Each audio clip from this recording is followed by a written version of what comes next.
We hear that all the time, that they have been traumatized and they will have specific flashbacks of experiences when they were restrained. Tonight, an investigation into the use of physical restraints on youth in care group homes. We tried to do things on our own because we thought it was going to be some sort of small job. There's no quick fix to problems affecting this school in an Algonquin community north of Ottawa. Oh, I'm here for the native grad because I am graduating this year. And the excitement over graduation grows among high school students in the Yukon.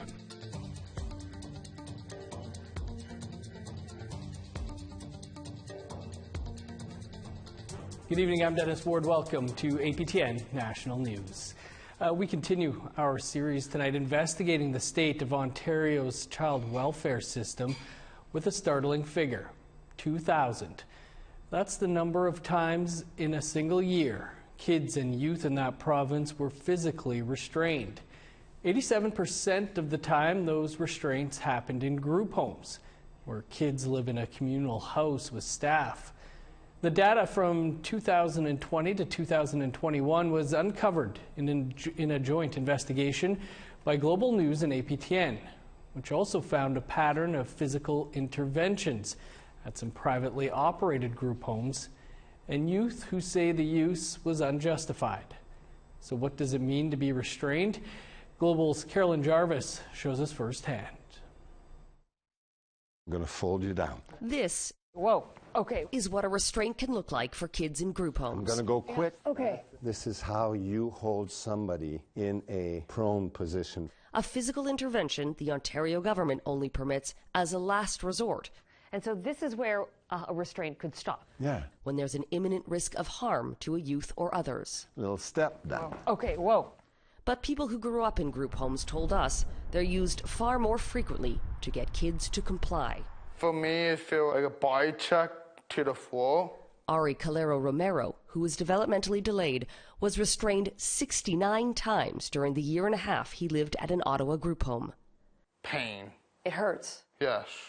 Ari lived at a group home run by a private company called Mary Homes, which, according to our analysis, had one of the highest number of physical interventions among service providers in the province. My arm snapped. Ari was 12 in September of 2019 when he was restrained on the floor yet again. His account of what happened and the incident report from workers differs greatly. What isn't contested is that it ended with his left arm broken. Ari is now suing Mary Homes for $200,000. Mary Homes wouldn't comment on the incident nor its frequent use of restraints, but intends to defend against the lawsuit. It's a very scary experience, especially for kids with mental health issues. Psychologist Maurice Ferrugi says restraints are an ineffective tool that further damages vulnerable young people. We hear that all the time, that they have been traumatized and they will have specific flashbacks of experiences when they were restrained, and these will last throughout their lives. It tells me that adults have lost control. What's crucial, says crisis intervention trainer Steve Hall, is that staff know how to de-escalate situations. Carolyn, we don't want to go here. And not be triggered themselves. A vast majority of the situations that I was involved with or I witnessed could have been avoided if adults would have been in better balance emotionally. He says the best restraint comes from care providers who don't use force. Carolyn Jarvis for APTN National News. You can find much more on that joint investigation on our website, aptnnews.ca. To Manitoba, where Indigenous women's groups and political parties have signed off on an open letter to the Assembly of Manitoba Chiefs. The letter is critical of the way the AMC is handling sexual assault allegations against Grand Chief Arlen Dumas by a number of women. It says a request to meet the chiefs to talk about a trauma-informed way of helping the women who made the allegations has gone unanswered. The letter calls for an independent inquiry co-led by the AMC and victim advocates. Dumas was suspended by the chiefs earlier this year after a senior AMC employee accused him of sexual assault. Since then, a few more women have come forward. No criminal charges have been laid against Dumas. A Freedom of Information request by the Canadian Press shows that in Manitoba last year, 339 newborns were apprehended, just 47 fewer than in 2020 when the province said it stopped the controversial practice that notifies child welfare agencies when certain women give birth. Joining us now is Kelly Geraldine Malone, the reporter who broke this story. Kelly, thanks for being with us. We know in the 2 years since the government said it was putting an end to birth alerts that parents and advocates were saying they were still happening. What prompted you to get this data through a Freedom of Information request? Well, I think I was probably hearing a lot of the same things as you, that parents were still worried that children and newborns were being apprehended despite the practice of birth alerts ending. But another part is that at the Canadian Press, in our reporting of child and welfare services in Manitoba, we often include a line that says, on average, one newborn is seized a day in Manitoba a year. And so I need to file Freedom of Information requests just to ensure that, when I put it in an article, remains true. And obviously with the end of birth alerts, we were looking to see if that number had dropped significantly and if that was no longer true. But last week, I had just received the information back from my last Freedom of Information request for birth alerts and for children seized between the ages of 0 and 12 months for the year of 2021. And it showed that hundreds of babies were still seized despite birth alerts ending. So we know Manitoba has the highest number of kids in care per capita. Huge disproportionate number of those are Indigenous children. This started under the previous NDP government, but the current progressive Conservative government vowed to fix it. That's obviously not happened if only 47 fewer babies were seized. What else have you learned in covering this? Well, I want to go back a little bit to how this actually came about. So last week I was in my office, and my office is in the provincial legislature. And so we were listening to question period. And I had just received that information that showed that hundreds of babies were still seized last year. And Families Minister Rochelle Squires said during question period that there was a 75% reduction in newborn at birth seizures since the end of birth alerts. And immediately, those journalism senses start tingling because I obviously had my own database that showed that that wasn't quite true. Mm-hmm. So while I was looking into this, I ended up having to spend days just trying to clarify what the minister had said in question period because it didn't match the numbers that I'd received from the province themselves. So initially they said that she wasn't talking about at birth newborns. She was talking about 0 to 12 months. And so I sent them the information that I had where that percentage didn't match up. There was no 75% reduction in the information that I had. And then they clarified again that she was actually talking about since 2016. And once again, I sent back my numbers and said, well, since 2016, I also have those numbers. That also doesn't equal a 75% reduction. And then there was a further clarification where they said they were hoping to reach a 75% reduction by the end of this year. So from what I learned from that is, I think a lot of people who report on child welfare and specifically the numbers around it know that it can be quite confusing, that definitions change. And I think something that I learned is that even within the government itself, there might be some confusion about just where we're at when it comes to child apprehensions. Thankfully, you had your Freedom of Information requests. So has the government given any explanation as to why so little has changed?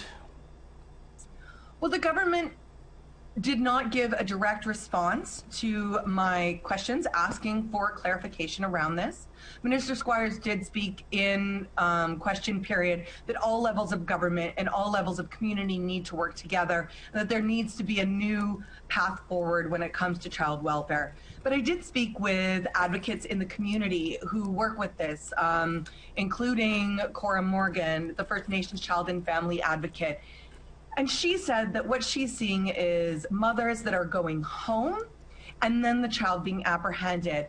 And so they might not fall into the category of an at-birth apprehension, but it's still a baby under the one year of age being apprehended.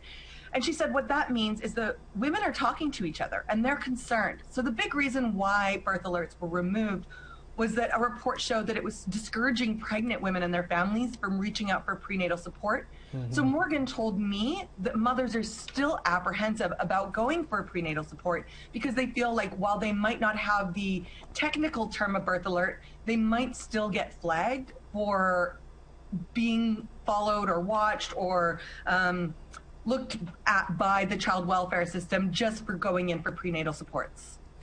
Kelly, we'll have to leave it there, but appreciate this and your reporting on it and keeping the government on its toes. Thanks.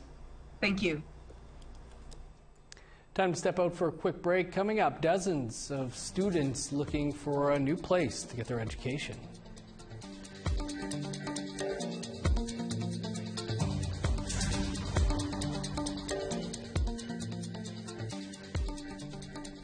Welcome back. A thermal coal mine near Jasper National Park is looking to expand its operations, and they say they don't need an environmental assessment to do so. But environmental organizations are fighting to ensure that assessment goes ahead. APTN's Chris Stewart has more. The proposed expansion of the Vistal thermal coal mine in Hinton, Alberta is causing concern from the keepers of the water. The Indigenous-run nonprofit's goal is to protect the world's most precious resource, water. They have partnered with the West Athabasca Watershed Bioregional Society and Eco-Justice to ensure that a federally mandated federal impact assessment goes ahead. Coal mines that expand 50% or more have a federal impact assessment automatically triggered.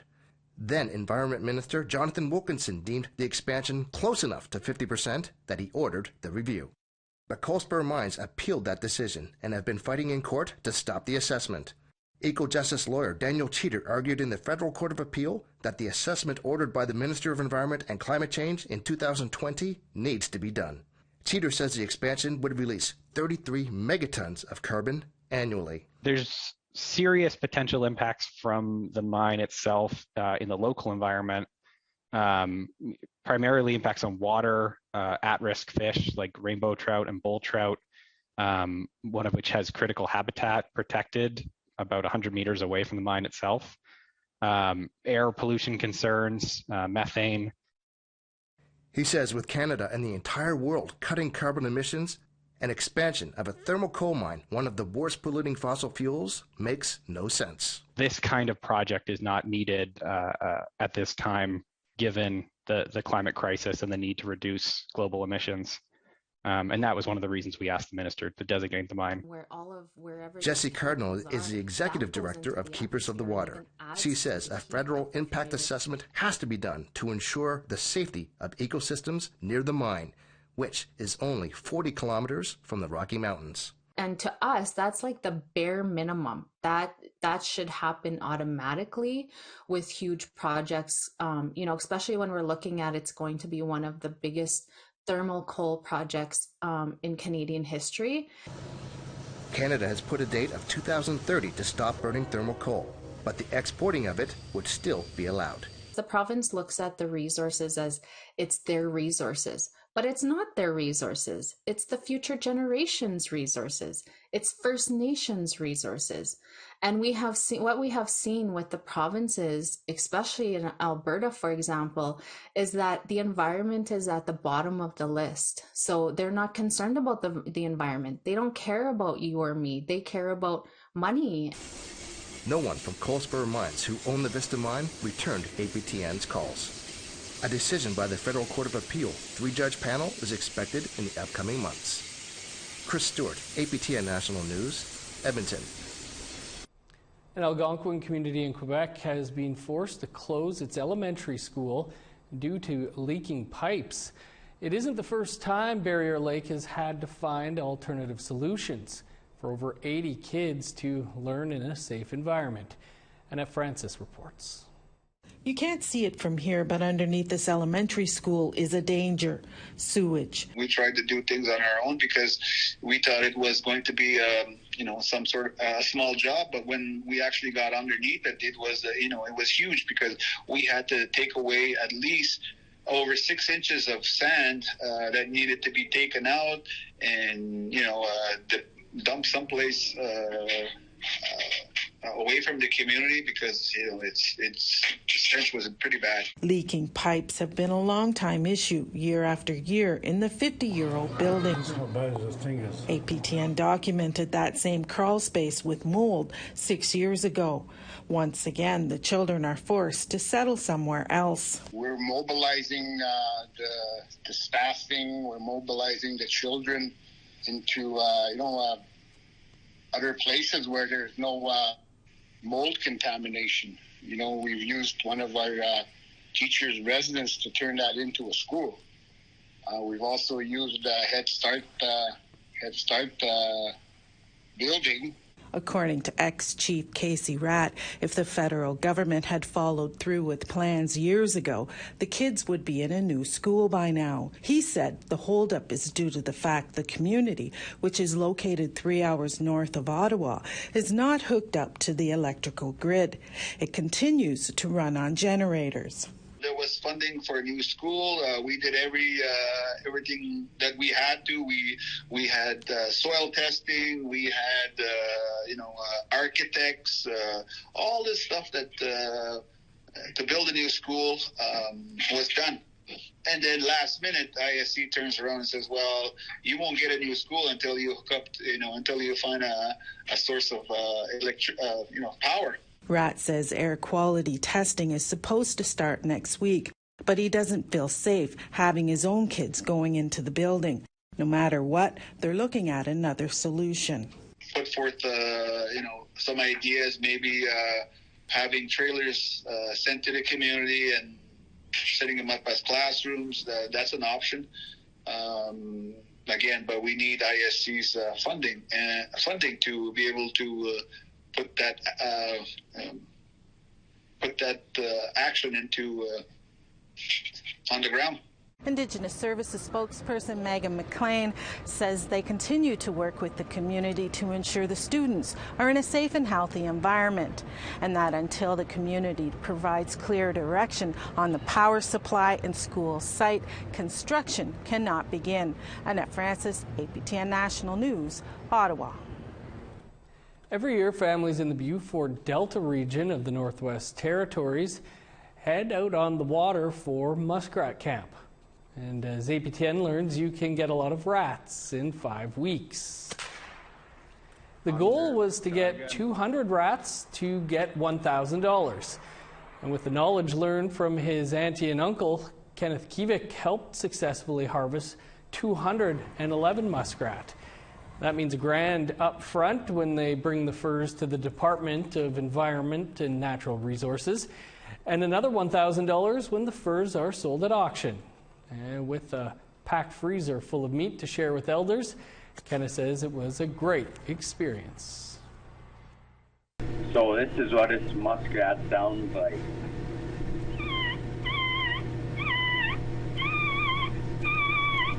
So they're not really loud, it's just like a little squeak that you make with your lips. Enjoyed it out there, and it's something different for me too, because I'm not from originally around here. I'm from the tundra, where it's flat land and all that, so I had a great experience. Everyone was all together, one big team, helping skin, helping stretch, helping gut, brush the fur, dry the fur. Time now for another quick break. When we come back, 108 high school students are chomping at the bit to graduate.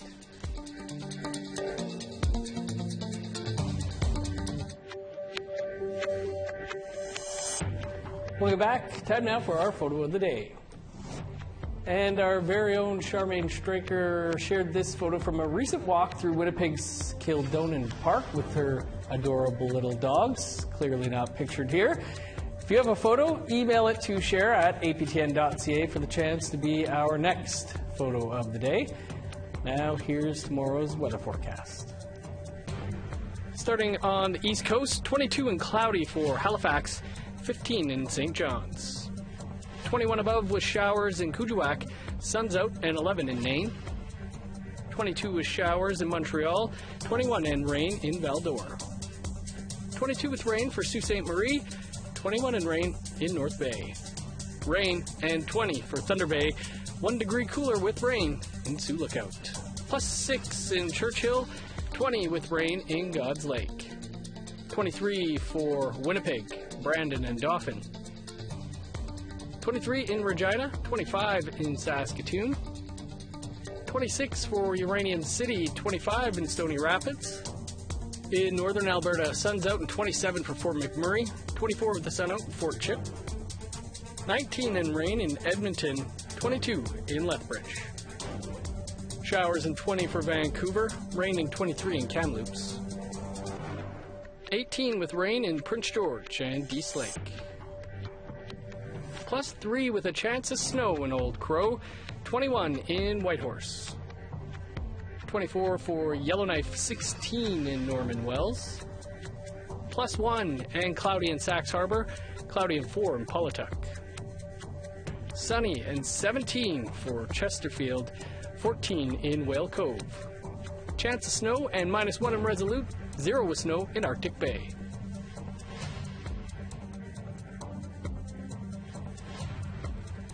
Well, it's that time of year again, graduation season. On Friday, over 100 high school graduates gathered in Whitehorse with their regalia at a First Nations graduation ceremony. Our reporter Sarah Connors caught up with some of those grads to see how they're feeling about their big day. Oh, I'm here for the Native grad because I am graduating this year. Pretty nervous, excited, a little bit of both, yeah. He's not even already graduated. My mother sewed embroidery and my godmother put it all together and had the Delta braid down here put on. My future plans are going back to school down the line and probably have kids. Yeah. Oh my God. I'm feeling happy. I'm like all these beautiful people here, all their beautiful regalia, and I don't know, I feel like I'm in the right place right now. I am looking into doing nursing schools, like doing nursing courses. There's a 2-year course up in the college there that I'm looking into. Yeah, so I made this in less than 3 weeks to get it done for today, and it symbolizes my clan. I'm a wolf, and I have these paws for my brothers, because they're both wolves. I have all different kinds of mixed feelings, but mostly I'm incredibly proud of myself. Like, if this was me last year, I would have never thought I would have made it here, and yeah, I'm just super proud of myself, and it's such a good day. I got accepted into Yukon University, and I'm undecided between business and social work, but I'm leaning more towards social work. My auntie, Marla Charlie, she made the dress and the slippers, and she was my mom's best friend who is, she passed on a while ago, and so the belt, my grandma Winnie Greenland from McPherson made it. This is like just the first step of like the next chapter of my life, and it's just something to celebrate. Absolutely beautiful stuff there. Congrats to all the grads. Hopefully we'll hear more of your stories yet in the next couple of weeks. That's all the time we have for your APTN National News for this Tuesday. For news anytime and more on anything you've seen here, visit our website, aptnnews.ca. I'm Dennis Ward. Thanks for being with us. We'll see you back here tomorrow.